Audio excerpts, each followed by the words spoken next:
This is the Lyndsay Stafford Show.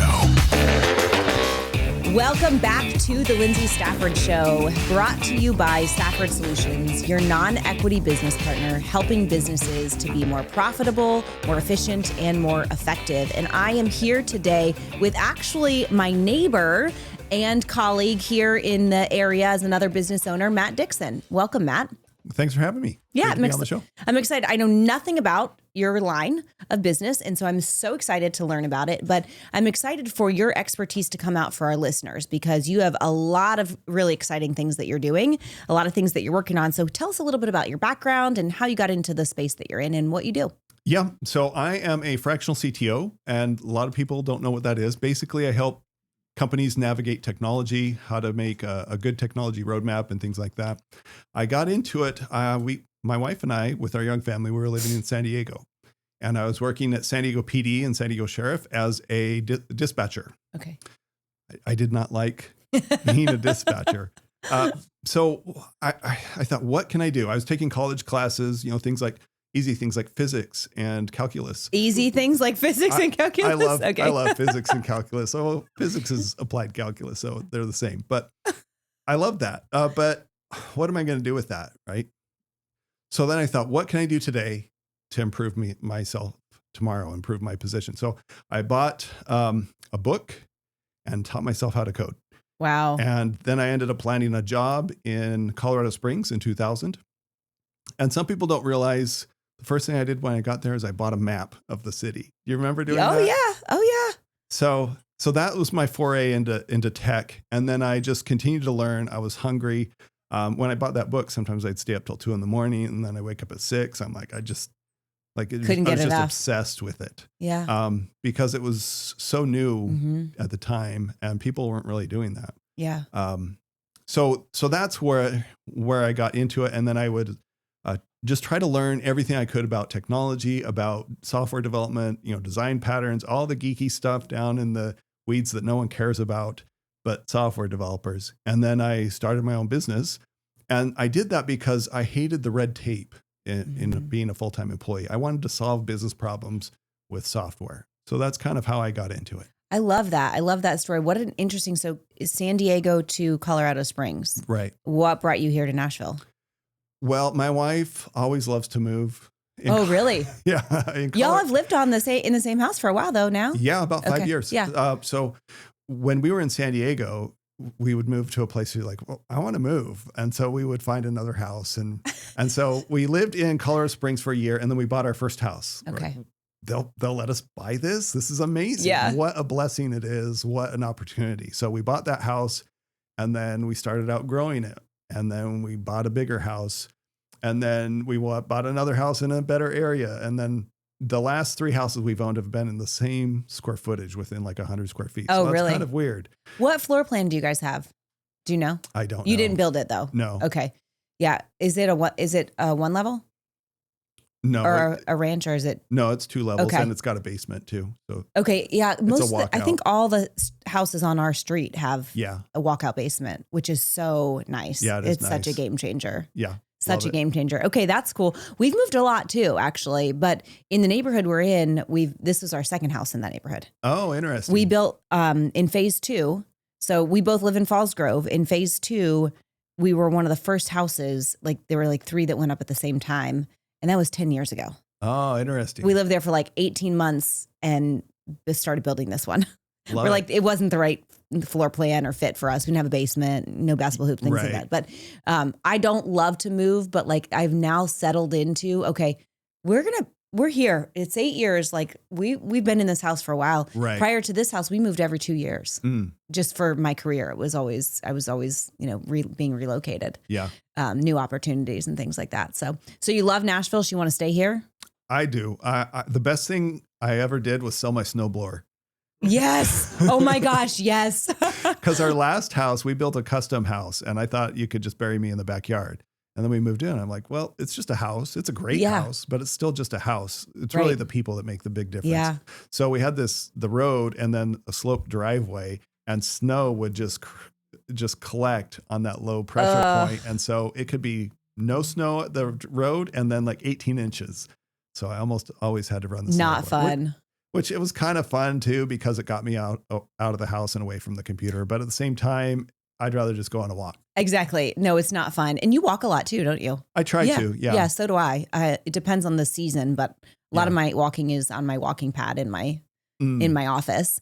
We have a treadmill in the basement too. Same. And then I'll go on walks if the weather's, permitting and my time is allowed to do that. But snowblower, when we left Maryland, we went from when Dave and I first got married, we were living in Vermont, in Burlington, or Colchester, right outside Burlington. Then we moved to Maine, Scarborough, where I grew up. Then we moved to Dover, New Hampshire. So all still real cold, snowy, right? New England. Maryland, we moved to Maryland after we were for 2 years in each of those places, moved to Maryland for 2 years, kept our snowblower.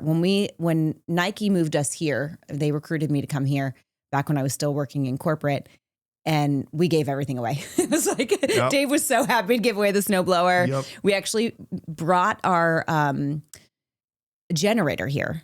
Oh. We had a generator. We used to lose power all the time. 10 years of living here. We've never used it. We never have had it hooked up. I finally just gave it away. Like 2 weeks ago, I was like, get this out of my garage. We have not used it. I am calling it. It's gone. We'll put a whole house generator if we want one. I'm not going to mess with this portable one. We needed it in New Hampshire, but okay. Well, super cool. And you and your wife, you've been married for how long? 31 years. Wow. She's put up with me for 31 years. And I'm sure she says the same, which is what makes it work, right? Amazing. And then how many children do you have? We have 5 children. 5? 5, yeah. I don't meet a lot of people with 5 kids. No. I am the oldest of 5. Okay. I'm the oldest of 4. Wow. Okay. So how far apart are they, oldest to youngest? Now I have to do math. Well, you're good at that. I don't know about that. So our oldest is 35 and our youngest is 22. Okay. So about the same as us, actually. So I'm almost 12 years older than my twin brothers. So do you have any sets of twins or no twins. All? Okay. 1 daughter and 4 sons. Oh, wow. Wow. Amazing. And we have 2 living with us. They're paramedics. So the middle and the youngest. I didn't realize that. Yeah. They're both paramedics for Williamson County. No, one is wrapping up paramedic school. Okay. And then our middle son, he works for Nashville Fire as a paramedic. And then the youngest one, they both work for Vanderbilt Event Medicine. So like a Predators game or something like that. Well, now I know if I have an urgent need, I know what house to call. I know. I don't need to call 911. I just need to call. That's what I had your phone number. So there you go. I have a really deep respect for paramedics. Without going into too much detail, I was I had a surgery that went wrong. Well, the surgery was okay, but the stitches weren't done right. And I was taken to Vanderbilt in an ambulance. And the blood guy was there and, a whole thing of blood because I lost so much blood. And I just am forever indebted to the paramedics and they literally saved my life. Yeah, and that's a great story. It's a story that it was a catalyst for a lot of change in our world. That was November 3rd, 2021. So 5 years ago. Yeah, a lot has changed since then. Yeah. Well, and our boys, especially our middle son, he's like, I hate people, but you help people. Yeah, but I like the problem solving. Yeah. I love that. People are just the vehicle where I can solve problems. It sounds like he's got that and from he's his great dad. With people, so I don't know. Yeah. You can love and hate them all at the same time. So tell us a little bit about what Front Range Systems does and who do you serve? Yeah, so Front Range is the mountain range in Colorado that goes north of Denver, down through Colorado Springs and south. So it's the major mountain range there. Okay. So everything's like Front Range Honda, Front Range Heating and Air Conditioning. So it's not a very creative name, but it sounds pretty cool. Yeah. Especially out here where it doesn't mean anything. So then Front Range, it's like, you're a leader in the whatever you do. So I'm a fractional CTO. And what I do is I help businesses in the mid-market. A lot of them have had that growth phase, but then they're stalled, right? Yeah. They've built their kit systems that have gotten them this far and they can't scale anymore. A lot of times they'll want to scale, but they're limited by their people. So if they double their customer base, they need to double or triple their staff. So then I go in and we think, well, here's where you are. Here's where we want to go. Let's build a tech roadmap to get you there. And a lot of times it's either building new systems or replacing the one they have with an off-the-shelf thing. And now with AI, everything has become a lot quicker to develop. So software development is now a commodity. And when you look at it that way, you look, well, when gas prices go down, what do people do? They go on road trips. So when software is cheap and easy to build, well, I think we're going to see a lot more custom software coming out. Totally. Yeah. I was sharing with you earlier. I met with someone yesterday who is, in that space right now, race to get to the market first, and, which I'll connect to. So very cool. What are some of the biggest challenges business face today when it comes to managing their technology and systems, especially with the world of AI? I think managing systems for a non-technical person is like, if my wife were managing technical stuff, she's non-technical. So how would she manage it? She would probably be paralyzed. So I kind of think that's where people are right now. With AI, I've spent maybe the last 6 months really getting into AI software development. So I've written a lot of software. I haven't written any code. Okay. So when you put that lens on it, they get stuck because they don't know what decision to make and they don't want to make the wrong decision. But with anything, the wrong decision now is better than no decision later. Yeah. So that's kind of what I want to do. I want to help them not be scared, help them, empower them, give them the information they need to make right decisions. I love that. Yeah, I feel like that's a lot of what we do when we come in and support with operations or branding. Yeah. We just empower, educate, and say, here's the recommendation, and this is best case scenario, but at least let's start with this, right? Right. And I love that. I love the fractional role of being able to help several businesses, just guide them and be a guide for them. So how do integrated systems and automation improve efficiency and scalability for growing businesses? Yeah, I got a great story for this one. Cool. So I worked with this malpractice insurance company in Denver. And I remember the existing system was awful. It was like something out of a bad engineer comic, like Dilbert, if you ever heard of that. Like an engineer creating a user interface, and it's just awful. So there were like a million drop downs. You had to select things in order. If you didn't do it right, sometimes it would erase all your data. And, oh gosh. And it took 15 or 20 minutes, not an exaggeration, with the rep on the phone with the customer, the insured. So, you can do 3 an hour, right? 3 or 4 an hour. Oh my gosh. And it didn't integrate very well. We rewrote that. We took it to the next level. It was a very simple interface. Finding the patient was a lot easier. Finding the insured was a lot easier. Everything was much simpler. And then we also generated a bunch of documents and put it in their document management system, kicked off workflows, sent it to the appropriate people for the underwriting process of the adjuster, right? All sorts of different things. And that 15 to 20 minutes went down to like 30 seconds. Wow. Amazing. And Stephanie, our point of contact with us, she was the manager. She said, I can close 5 open job requisitions. Incredible. Wow. So that was a huge savings for them. Oh, that's amazing. I love hearing those stories. We have some of those similar stories when it comes to like operations and being able to streamline. Yep. And, taking people from archaic systems to systems that actually make sense and decrease headcount, decrease the spend on employees, not necessarily eliminating, but changing how they're working, right? Love that. What is a common mistake companies make when they're implementing new technology or upgrading their systems? There are lots of common mistakes. I think one of them is to just pick something because the demo looked cool. Yeah.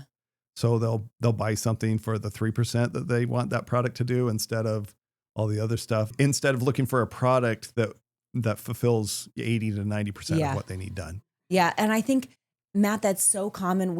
I see in our business, Dave and I see all the time, business owners that are they're going so fast, they're making decisions without all the information, which we have to do sometimes. Yeah. But they're not slowing down enough to be guided to say, you're going to solve some of your problem with this or most of your problem with this. So it's worth taking the time to make sure you're getting the right product. And that goes back to the guidance. Like any fractional or any executive for that matter that comes into a new organization, whether it's marketing, finance, tech, operations, it doesn't matter.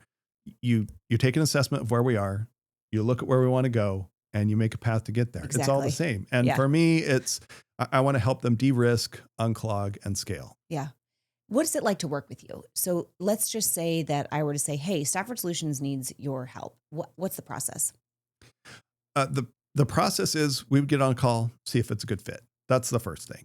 Yeah. Like, are you comfortable with me? Do you think I will do a good job for you? And you're interviewing them as well. Of course. Yeah. Because when you get into a role like what we do, you become so involved with the clients or partners that there has to be a good fit. Right. On both sides. Well, and Eve, like I was talking to someone this morning and I'm like, I want to see you win because I could tell from the first 3 minutes that she's a great person. Yeah. I want to work with her. I want to help her win.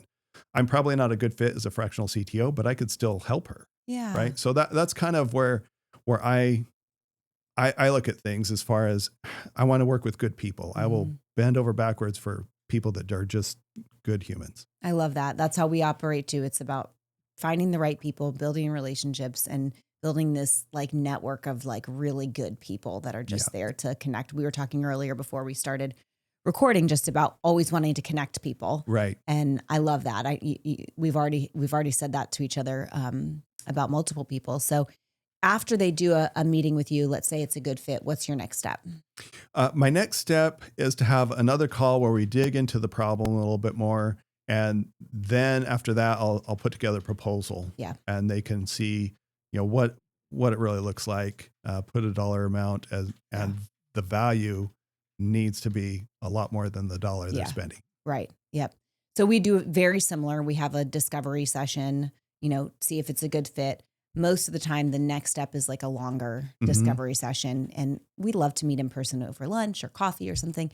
Then we typically kick it off with a workshop, like a full day workshop to dig into all of the challenges and whatever we're focused on, and then create the roadmap for it. Right. So very similar. Yeah. Proposal and roadmap. Yeah. I do have a workshop, but it doesn't always need a workshop. Yeah. Sometimes, I know the problem. Like it's one potential client, I have a proposal out to them and I just did a 30-day initial project for them. Because you already know. Yeah, I know. There's you've got a lot of risks. Let's work on that first. And then we can work on the software we want to build. So seamless process. I love that so much. So what role does data and reporting play in helping businesses to make better decisions, Matt? Well, I remember when I first started running my business, I was just flying by the seat of my pants, right? I didn't know what I was doing. Yeah. It's like when you're a parent for the first time, you don't know anything. There's no handbook. No. And each kid is different. So each phase of your business is different. Each business is different. But what data does for you is it gives you a lens and a deep dive into what's working and what's not. Yeah. And with the right dashboard, you can see at a glance all the different things that are going on and where you need to focus. Yep. So I like the red, yellow, green. One-stop shop. Yep. Yeah.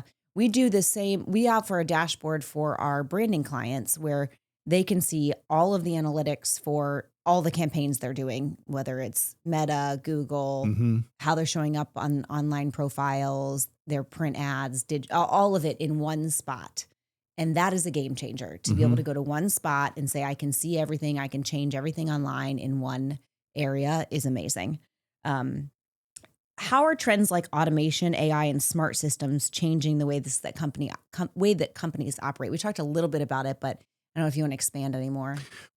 Well, like you're in operation, you're a COO, your company and a CMO. Most of my work has been in operations. Yeah. And with AI here, a lot of people are trying to build apps and they will start with one of the vibe coding apps out there and they get this great looking demo and then they want it to actually do stuff. And they're like, I'm stuck. I don't know what's going on. So one of the things I've developed is a little blueprint. So if you DM me blueprint, I'll share that with you. And it's a structured step process on how to build apps with vibe coding or Claude Code or something like that. Sure. So Claude Code's like driving a stick, and vibe coding is more like taking an Uber, right? Okay. They still get you there, but Yeah. Driving a stick, you have full control over your path and how you get there and stuff like that. Sure. But if you take an Uber, you're like, well, I don't know why we're going down this road Yeah. because I'm you could have trusting. gone over there, but here we go. So Yeah. that's the process as far as that goes. And I think it's really important for people to just really look at this differently and try to take an engineering standpoint of, how would I talk to an engineer? Yeah. Just talk to it. Yeah. That's all you got to do. It's very simple, but it's not always easy. Yeah. Well, it's not my wheelhouse at all. Like that, my eyes would like gloss over trying to I'd be like, no, I just need to hire someone to do that. It's not my space. A lot of people are like, most people are like that. Yes. Thankfully, right? That leaves you lots of opportunities.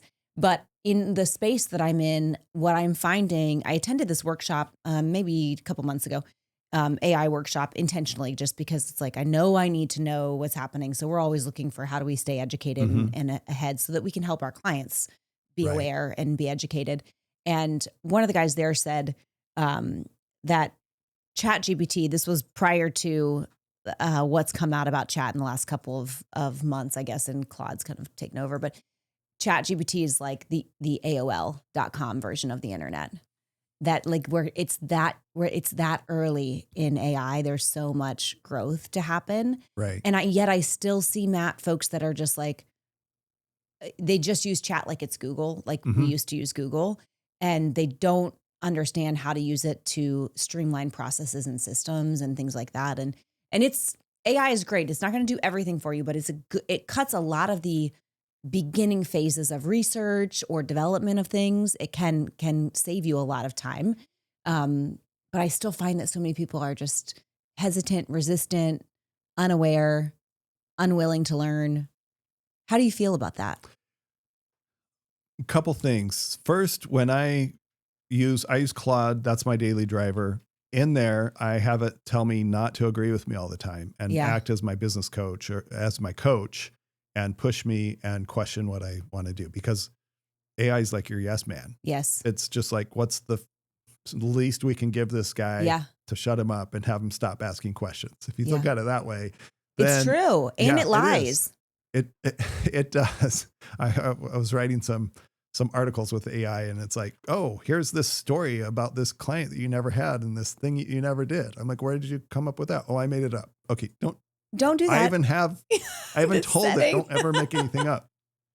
It's true. Yeah, it is. And then people that are ignoring it, they've got their head in the sand, and it's coming whether they ignore it or they embrace it.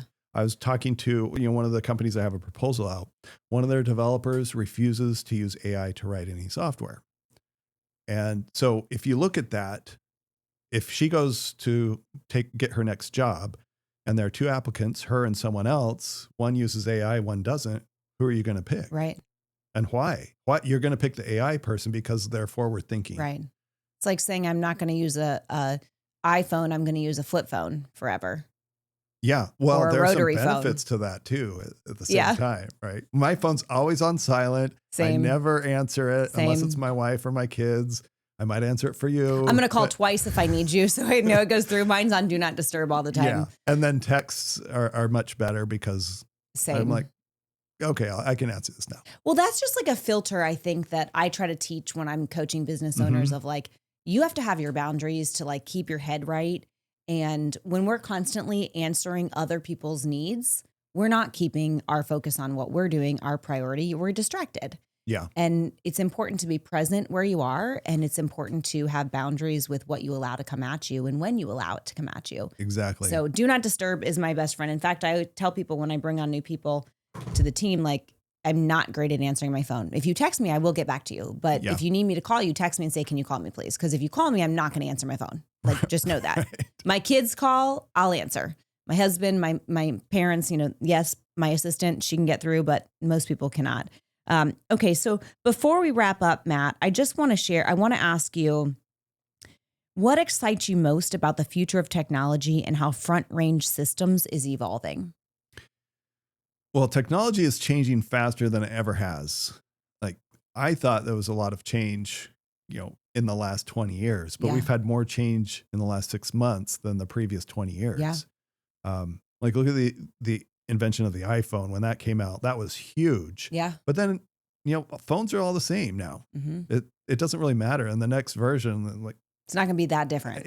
we got a better camera. I've already got like 70,000 megapixels. Why do I need 71,000? Like, Yeah. I just don't see it. And it's got a processor that's faster, and I don't notice the difference. Yeah. But with AI coming in, I don't know what it's going to look like, but I know it's going to be drastically different. Yeah. And the opportunity, I think, for me personally, is to help other people who are either scared to not be scared or have a vision of what they want to achieve that vision. And I think that's going to be the game changer there is like you can get to market quickly. You can fail fast and often, right? Yeah. Move fast and break stuff. That's a startup mantra. Yeah. So now everyone can do that. Like if you want to build some product, go for it because it's going to be a lot easier to build. And I think a lot of these SaaS companies are going to disappear. Yep. Because I could build a CRM in a weekend. Yeah. I can't build all the features, but I could build a basic CRM and then charge $3 for it instead of whatever, $300. Yeah. My assistant built our CRM through Gemini, like herself. We just couldn't find one we loved. So it was just like, I'm just going to do it myself. Yep. And that's not her expertise, but she figures it out. Yeah. No, I believe it. Yeah. That's great, Matt. Well, I'm excited for you to be a part of this podcast today, for you to share all of your expertise. And my wheels are spinning with all the things that we can do together. Yes. Because we talk to the same people. I know. And we live 3 or 4 houses down from each other. That's so right. Amazing. Well, Matt, thank you so much for being here. And can you tell people where to find you? Yep. Fractional CTO Matt on Instagram and TikTok. TikTok surprisingly has been a really fast growing channel for me, which is love odd. that. That's so and great. And then Matt Dixon on LinkedIn. I'm the only one. Awesome. Just Matt Dixon, no 2 or anything after the end. Cool. That's great. Well, thank you, Matt, for being here. And remember, find him, DM him Blueprint to get his blueprint for creating an app on your own. He's going to walk you through that, right? Yep, Did I say correct. that right? Okay. Exactly. Awesome. Thank you for being here, Matt. Thank you for listening. Thank you for tuning in. Thank you for watching the Lyndsay Stafford Show. It's been a great episode here with Matt Dixon, powered by Stafford Solutions.